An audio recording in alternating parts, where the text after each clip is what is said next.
Boa noite a todos. Que a paz do Mestre Jesus esteja conosco nesta noite e que essa paz também se estenda a todos aqueles que nos assistem através da TV Seara. O convite de hoje, a reflexão, é revisando a vida. Então vamos começar a nossa revisão com o apóstolo Pedro. Estava o apóstolo Pedro caminhando na Via Ápia.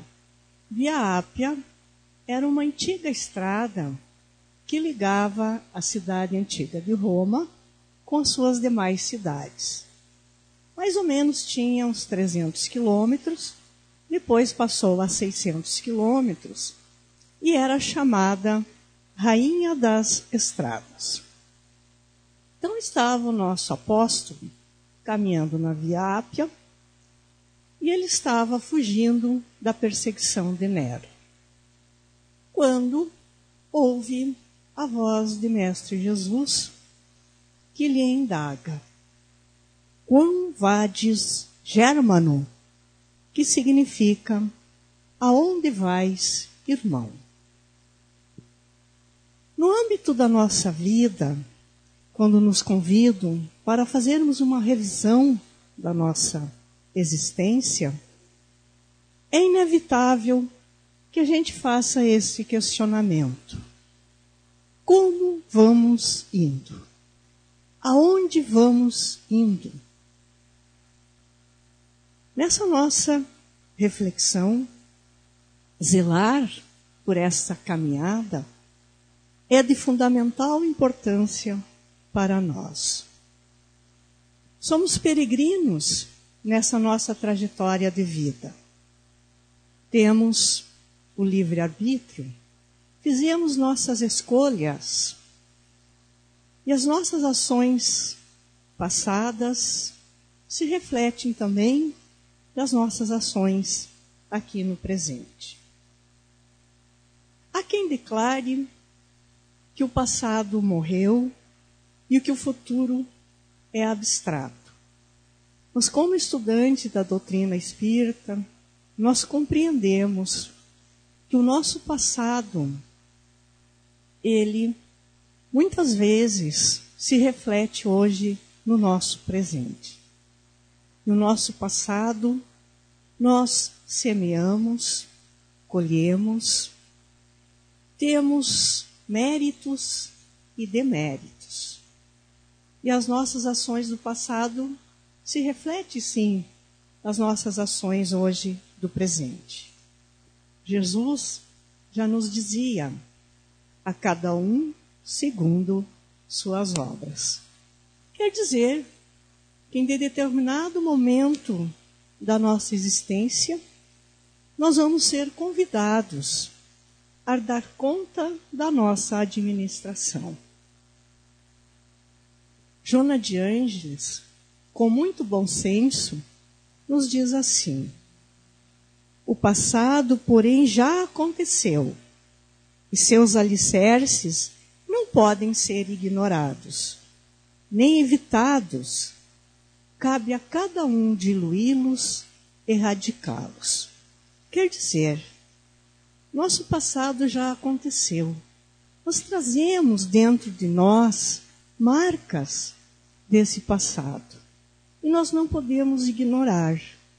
Nós temos que aprender a diluí-lo, a tornar ele mais leve, a aceitá-lo, a compreendê-lo. Quando olhamos para a nossa vida com méritos e com deméritos que nós já traçamos, nós pensamos assim: como eu vou enfrentar os meus deméritos, aquilo que eu não fiz bem? Como eu posso enfrentá-lo? Que é essa a nossa grande preocupação ao fazermos a revisão da nossa vida. E Joana de Ângeles, através de Divaldo Pereira Franco, no livro Autodescobrimento, uma busca interior, também nos aconselha uma análise tranquila tranquila das ocorrências infelizes, desperta a consciência para encontrar meios de diminuir-lhe as consequências, criando condições propiciatórias para um futuro mais equilibrado, através das oportunidades e das realizações presentes. Que bonita mensagem ela nos deixa quando ela nos diz assim: uma análise tranquila das ocorrências infelizes. Quer dizer, olhar para o nosso passado não com aquele sentimento de culpa que nos dá aquele pesado fardo de que a gente, em algum momento da nossa existência, nós não fizemos as coisas corretamente. E ela diz, olha então com tranquilidade.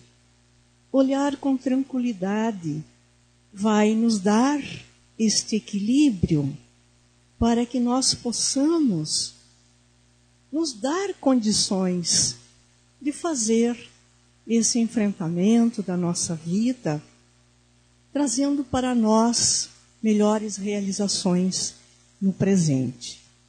Se olharmos para o nosso passado com grande culpa, a culpa, ela nos trava, ela nos diminui, ela baixa a nossa autoestima.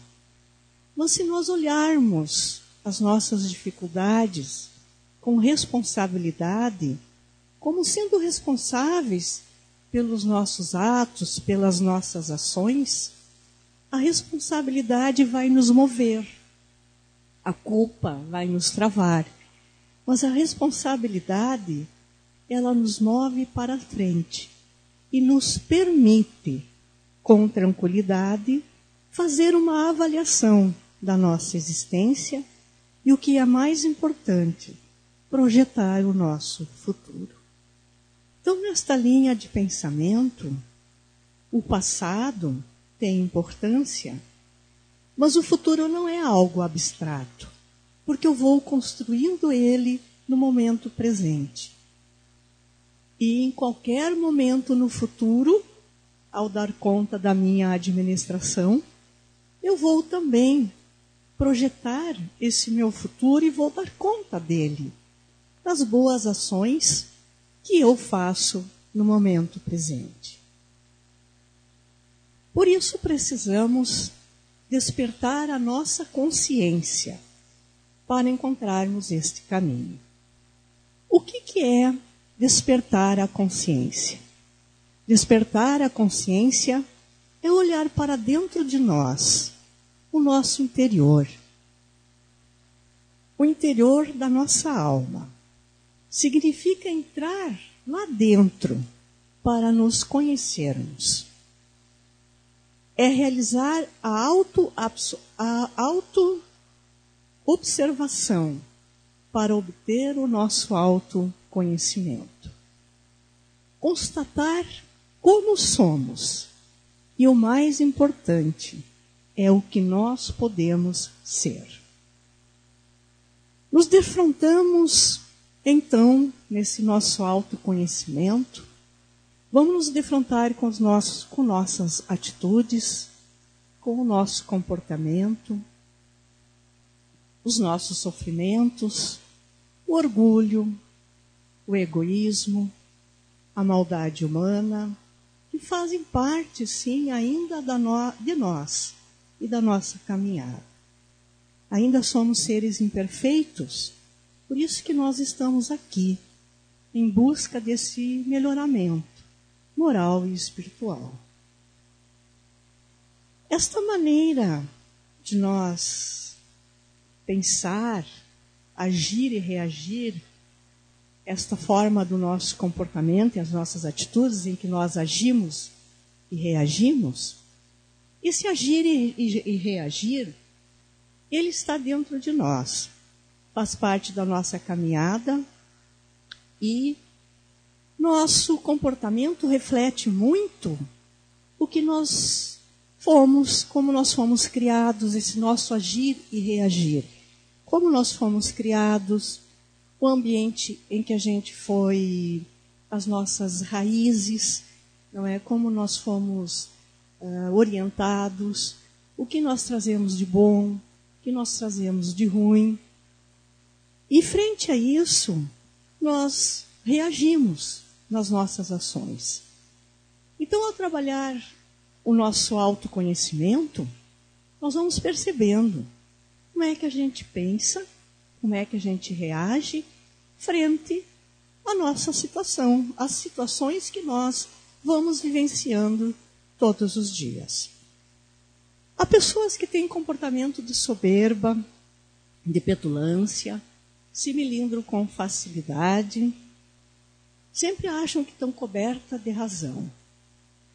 E não percebem que o orgulho ainda faz parte do seu comportamento, das suas atitudes, da sua vivência.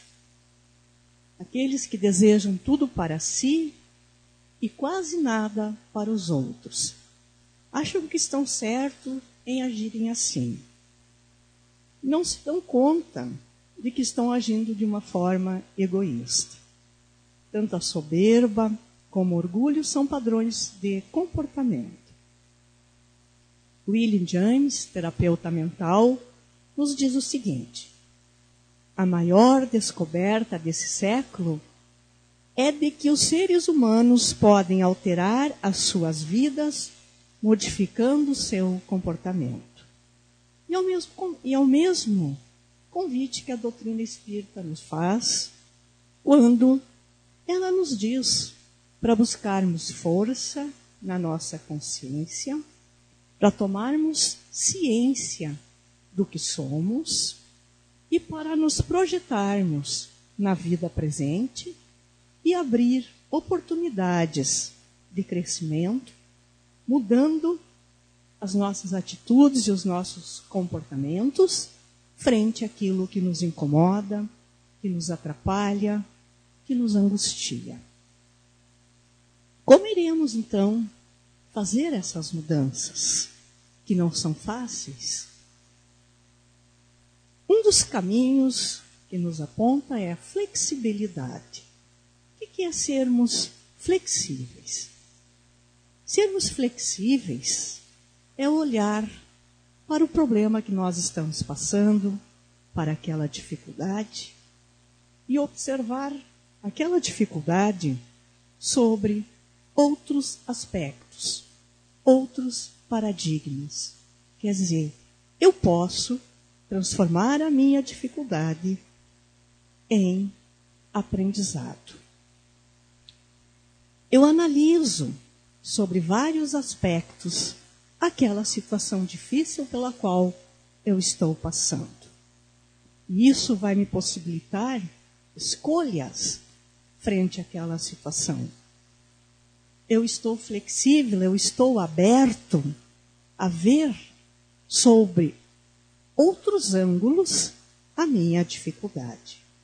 Geralmente, nós focamos muito em nós. O meu problema, a minha dificuldade, como eu estou sofrendo, coitadinho de mim. E eu não vejo o outro do meu lado. Eu não vejo que outras pessoas também passam por dificuldade.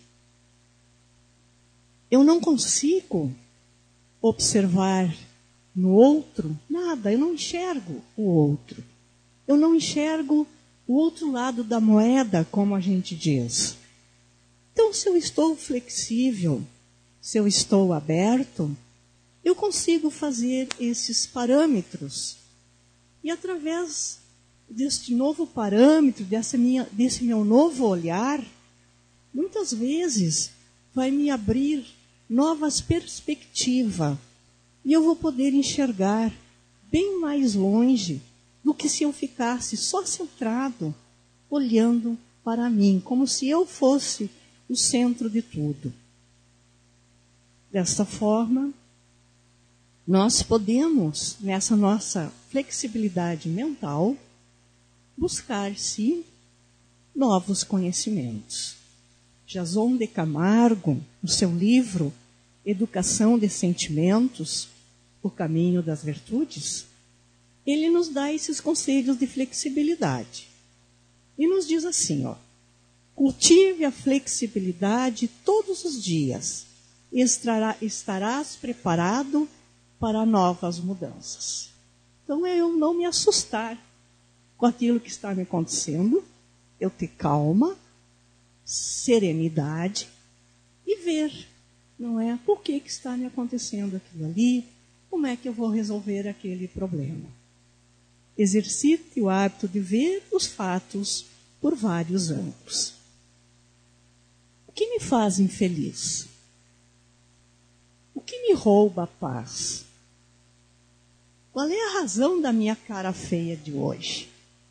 São perguntas simples e que nós podemos nos trabalhar diariamente nesses nossos questionamentos. Flexione sempre para a bondade. Nos pensamentos, no olhar, nas palavras, nas atitudes. Habitue a não falar mal de ninguém. Somente podemos melhorar depois que conhecermos as nossas aflições. Então, se tivermos o hábito de todos os dias nos perguntar, né, por que eu estou triste, por que eu estou assim, né, por que eu estou com essa cara tão feia hoje, nós podemos, no mesmo dia, já ir nos melhorando e com certeza o nosso dia vai ser bem mais agradável. A Líria de Cerqueira Filho, palestrante espírita, no seu livro Parábolas Terapêuticas, nos conta a parábola da grande ceia. Está registrada no Evangelho de Lucas, capítulo 14, versículo 16 a 23, que aborda a importância de praticarmos o dever da nossa consciência e buscarmos desenvolver as virtudes. A parábola é assim. Porém, ele lhe disse: um certo homem fez uma grande ceia e convidou a muitos. E à hora da ceia mandou o servo dizer aos convidados: vinde, que já está tudo preparado. E todos começaram a escusar-se. Disse o primeiro: comprei um campo, importa ir vê-lo. Rogo-te que me hajas escusado. E o outro disse: comprei 5 juntas de boi e vou experimentá-la. Rogo-te que me hajas por escusado. E o outro disse: casei-me, portanto não posso ir. E voltando aquele servo, anunciou estas coisas ao Senhor. Então o pai de família, indignado, disse ao seu servo: sai depressa pelas ruas e bairros e traze aqui os pobres e aleijados e mancos e cegos. E disse o servo: Senhor, feito está como mandastes, mas há mais lugar. E disse o Senhor ao servo: sai pelos caminhos e atalhos e força-os a entrar para que minha casa se encha. Então, nessa parábola, Deus nos faz esse convite para participarmos da sua grande ceia, que é o processo reencarnatório que nós estamos passando aqui. Nessa grande ceia, as iguarias são as virtudes que nós temos que aqui trabalhar. O amor, a caridade, a mansidão, a humildade e a serenidade. Só que muitas vezes nós estamos ocupados demais para aceitar o convite que Jesus nos faz. Então ele diz para procurar os aleijados, mancos, cegos, pobres. Quantas vezes estamos cegos porque não conseguimos enxergar ao redor de nós, que é aquela flexibilidade mental? Quantas vezes ficamos mancos, com dificuldade, frente a uma enfermidade, frente a uma perda significativa que a gente tem? Ficamos mancos ali.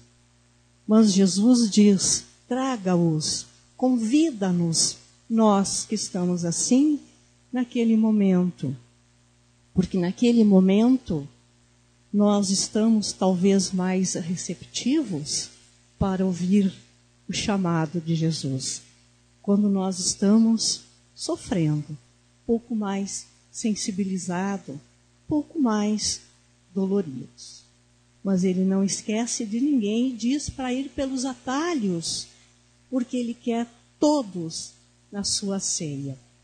Quer dizer, nos nossos processos de reencarnação, ainda não estamos prontos. Ainda estamos aqui aprendendo a trabalhar em nós essas virtudes. E ele não esquece de ninguém. Sempre ele está nos convidando para participar da sua ceia.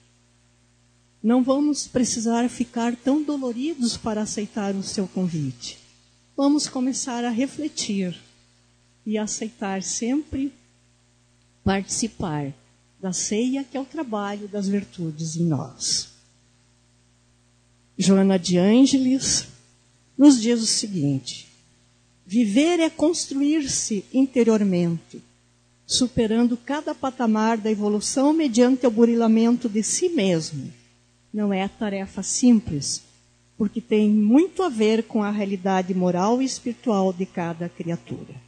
Viver é construir-se interiormente, superando-se. Quer dizer, a cada dia nós temos que nos superar um pouquinho no encontro dessas virtudes. E ela nos diz que não é tarefa simples, mas nós precisamos fazer esse burilamento, fazer esse trabalho dentro de nós. E a dor tem essa significação de aprendizado, educativa, para que a gente consiga, mesmo através da dor, fazer esse processo de melhoramento. Somos seres imortais e podemos superar o mal, nos dando condições sempre de vencer as nossas lutas e os nossos desafios. Por isso não devemos pedir para Deus que afaste de nós as dores, as dificuldades, os empecilhos. Nós devemos sempre buscar oportunidade nessa encarnação da nossa evolução moral. Emmanuel nos aconselha: não solicites o desaparecimento das pedras do caminho, insiste na recepção de pensamento que te ajude a aproveitá-las. Quer dizer, não me tire as pedras do caminho, mas as dificuldades que eu aprenda com elas, através do meu pensar, do pensar no bem, do pensar de que eu posso, sim, vencer as minhas dificuldades. Não exija a expulsão do adversário. Pede recursos para a elevação de ti mesmo, a fim de que ele transforme os sentimentos. Que sentimentos eu devo transformar para enfrentar meus adversários? O amor, a compreensão, a humildade, a serenidade. São esses sentimentos que Jesus me convida na sua ceia para eu ir melhorando. Não suplique a extinção das dificuldades. Procura meios de superá-la, assimilando as lições. Nada existe sem razão de ser. Jesus nos convida a sermos perfeitos. Sede, pois, vós outros perfeitos, como vosso Pai Celestial o é. Perfeito. Mas ele, conhecendo as nossas limitações, ele nos diz como nós podemos chegar à perfeição. Amai os vossos inimigos, fazei o bem àqueles que vos odeiam, orai por aqueles que vos perseguem e que vos caluniam. E vai muito mais além, nos dizendo que o verdadeiro homem de bem é aquele que pratica a lei do amor, da justiça e da caridade. Interroga a sua consciência dos seus propósitos.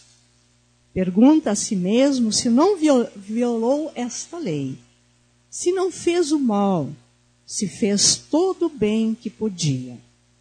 se negligenciou voluntariamente uma ocasião de ser útil. Enfim, se fez ao trem tudo o que queria que fizesse por ele. Então, quando nós revisamos a nossa vida, nós inevitavelmente vamos nos questionar: será que eu fiz o bem? Será que eu pratico a lei do amor, da justiça, da caridade? Será que eu interrogo a minha consciência, como Santo Agostinho nos diz, que nós sempre devemos interrogar a nossa consciência para ver se nós estamos caminhando direitinho? Então, são interrogações que devem fazer parte do meu cotidiano. Então, eu me pergunto: como vades, Germano? Como nós estamos indo? Será que podemos fazer alguma coisa na nossa caminhada? Podemos sim. Criar nossos filhos com dignidade, independente da condição social. Assumir as nossas responsabilidades no nosso trabalho, na nossa casa, como pais, como esposa. Aprender com nossos erros, ensinar os menos favorecidos, saber dizer não a uma proposta de corrupção, pensar no coletivo, saber amar nossa família, pensar no outro, além de nós mesmos, colocar o seu ponto de vista sem ofender a ideologia alheia, conservar verdadeiras amizades, orando por aqueles que fingem ser nossos amigos, lutar para conseguir sair de qualquer vício. É o que nós fazemos, é a nossa vida, dentro da nossa família. Se nós temos algum vício, nós podemos lutar para sair dele, se ele está nos prejudicando, se está prejudicando algum familiar. Então, é as nossas lutas diárias aqui, que nós vamos prestando atenção e vamos, aos poucos, fazendo pequenas modificações.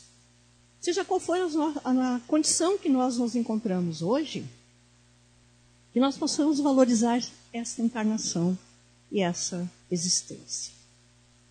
Se algumas vezes o nosso remédio tem sido amargo, que saibamos ter paciência e muita fé para superarmos. Certa vez, o dono de um pequeno comércio pediu ao amigo poeta Olavo Bilac. Olavo Bilac viveu em 1865 a 1917. E ele pediu então para Bilac que redigisse um anúncio do seu sítio que ele queria vender. Como Olavo Bilac conhecia o seu sítio, ele fez o seguinte anúncio: vende-se encantadora propriedade, onde cantam os pássaros ao amanhecer no extenso arvoredo, cortada por cristalinas e margeantes águas de um ribeirão. A casa banhada pelo sol nascente oferece a sombra tranquila das tardes na varanda. Passado algum tempo, Bilac encontrou o amigo e disse: e daí, vendeu o sítio? E ele disse: não. Depois que eu li o teu anúncio, eu vi que maravilha eu tinha nas mãos. Vamos então aproveitar e valorizar a nossa vida, que muitas vezes nós não a valorizamos. Não sabemos que maravilha nós temos nas mãos. Se nós cometemos algum erro, algum equívoco, faz parte da nossa condição humana. Num texto de Hugo Prater, escritor, ele nos diz o seguinte: se tudo ocorresse perfeitamente como eu planejava, jamais experimentaria algo novo. Minha vida seria uma repetição infinita de sucessos já vividos. Quando cometo um erro, vivo algo inesperado. O erro é a demonstração de quem sou. É o solavanco do caminho que tracei. Um lembrete de que não comando os fatos. Quando dou ouvido aos meus erros, ao invés de me lamentar, terei crescido. O erro é um solavanco. Se eu traço minha vida e ela vai direitinho, e nada eu vou conhecer de novo. Mas quando eu cometo um equívoco, quando eu me desvio do caminho, é um solavanco, é uma parada para a minha reflexão. E se eu olhar para o meu erro com esse sentido de reflexão, eu vou aprender e com isso eu vou crescer. Assim nós vamos fazendo a revisão da nossa vida. Vamos olhando tanto para o passado como para o presente. E vamos nos projetando, valorizando tudo aquilo que nós ganhamos gratuitamente. O sol, o dia, a nossa vida, poder andar, poder correr, poder caminhar, poder vir aqui nessa casa. Tudo o que a gente tem. Valorizando a nossa família, o tempo que a gente tem, esse tempo que a gente nos permite vir aqui e fazer essa reflexão. Somos pessoas inteligentes e a inteligência nos dá o pensamento e o pensamento nos dá a vontade.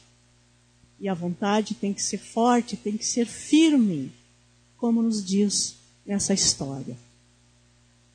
Um discípulo procurou o seu mestre e disse que estava com grande dificuldade na vida, que queria vencer, tornar-se melhor, mas quando eu estou mudando, acontece uma coisa ruim e eu paro tudo.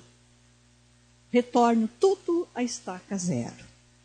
O seu mestre ouviu, pensou e o convidou a ir até uma tina de água. Chegando naquela tina de água, pegou a cabeça do seu discípulo e jogou lá dentro. No início, o discípulo pensou que o seu mestre queria testar a sua força. Esperou um pouquinho. Levantou a cabeça para respirar e não conseguiu, porque o seu mestre cada vez ficava com a cabeça dele lá no fundo da água. Quanto mais ele fazia força para sair da água, mais o mestre ficava com ele dentro d'água. Até que ele estava roxo, não estava respirando mais. Seu mestre retirou ele da água, passado o susto, até que a sua respiração voltasse ao normal. Depois de algum tempo, seu mestre perguntou: quando estava com a cabeça embaixo da água, o que você mais queria? E ele respondeu: respirar. E concluiu o seu mestre: quando você deseja mudar de vida, com a mesma vontade que deseja respirar, você conseguirá. Que nós também possamos querer fazer nossas pequenas mudanças, sermos mais flexíveis, valorizar tudo o que nós temos. E quando vem algum sofrimento, alguma dor, que tenhamos paciência e humildade e confiança de que nenhum de nós está sozinho. E que nós sempre somos convidados a participar da ceia do Senhor, em qualquer circunstância que nós estivermos, trabalhando as nossas virtudes, em busca sempre do nosso melhoramento. E ficamos com essa mensagem. Uma boa noite a todos e um bom início de semana.